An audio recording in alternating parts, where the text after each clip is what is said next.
সিন্ডিকেটের আলোচনা আসছে, এমন আলোচনাও আসছে যে যারা সিন্ডিকেট করেন তাদের কাছ থেকে টিসিবি পণ্য ক্রয় করে। এই ধারণাটা অনেক ক্ষেত্রে সঠিক নয়। আমরা প্রায় 400 জন ব্যবসায়ীকে একসাথে করে আমরা একটা সম্মেলন করি।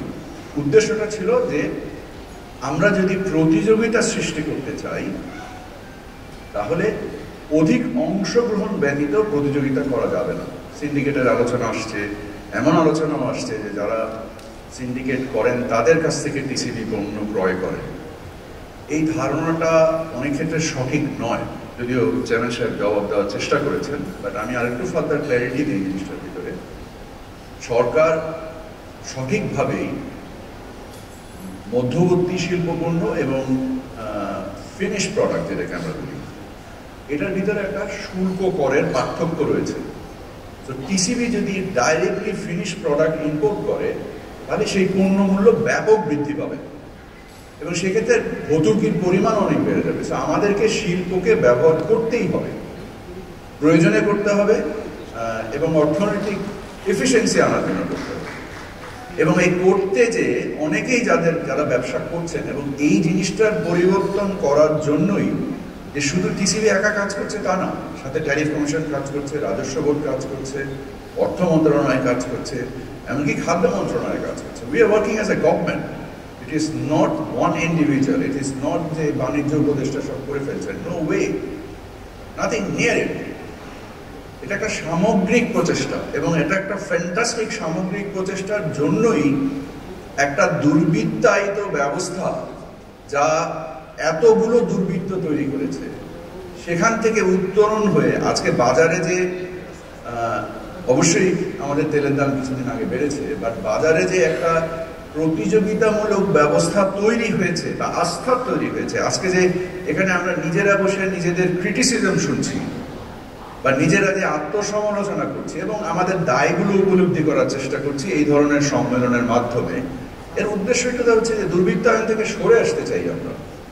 আমরা ট্যারিফ কমিশন যখন আমাদেরকে স্থানীয়ভাবে রাইস ব্র্যান অয়েলকে উপযোগী করার জন্য রপ্তানির উপরে শুল্ক আরোপ করে, আজকে আমরা এখানে অনেককেই দেখতে পাচ্ছি যে রাইস ব্র্যান অয়েলের রিপ্রেজেন্টেশনরা এসছেন এবং ওনারা প্রতিযোগিতা মূল্যে তেল দেওয়ার ফলে দুটো ঘটনা ঘটছে। একটা হচ্ছে যে খুবই মূল্যবান বৈদেশিক মুদ্রার সাশ্রয় হচ্ছে, স্থানীয়ভাবে উদ্যোক্তারা সফল হচ্ছেন এবং টিসিবি আরো প্রতিযোগী মূল্যে পণ্যের সরবরাহ পাচ্ছেন। এবং এই সিন্ডিকেট থেকে বের হয়ে আসার উদ্দেশ্যেই আজকে সকলকে একত্রিত করা, এর পূর্বেও একত্রিত করা, কারণ আপনাদের অংশগ্রহণ ব্যতীত, মানে আমরা যদি অতি সরলীকরণকৃত ভাবে বলি যে syndicate syndicate syndicate, I think that's not solve hour problem.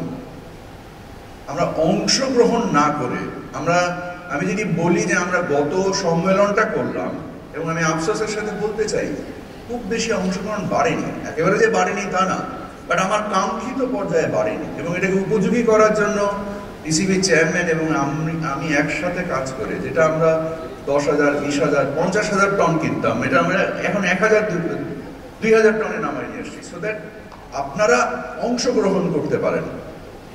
আমি আমার এখানে আলোচনা শোনার সময়ও ফাঁকে যতটুকু সময় পেয়েছি আপনাদের কয়েকজনের টেবিলে যে সরাসরি জানার চেষ্টা করেছি যে কি করলে আমরা মানে আপনাদেরকে অংশগ্রহণ করাতে পারি, নিয়ামকগুলো কি আমি সরাসরি বোঝার চেষ্টা করেছি।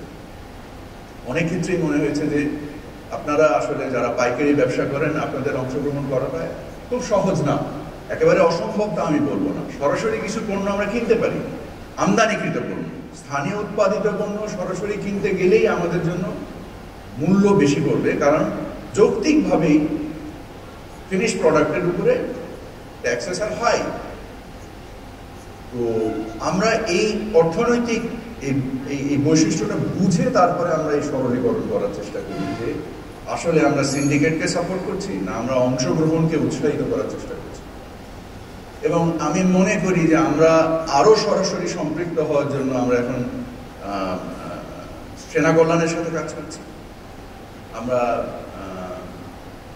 আপনারা যারা সরাসরি অংশগ্রহণ করার জন্য উপযুক্ত। আপনাদের ট্রানজ্যাকশন লেনদেনের ক্ষেত্রে যে সমস্যাগুলো এখানে আজকে আলোচিত হয়েছে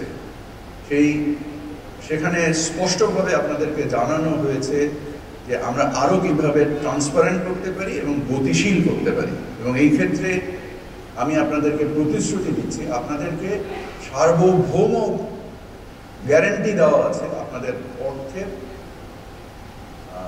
কোনো ধরনের কোনো অনিশ্চয়তা নেই।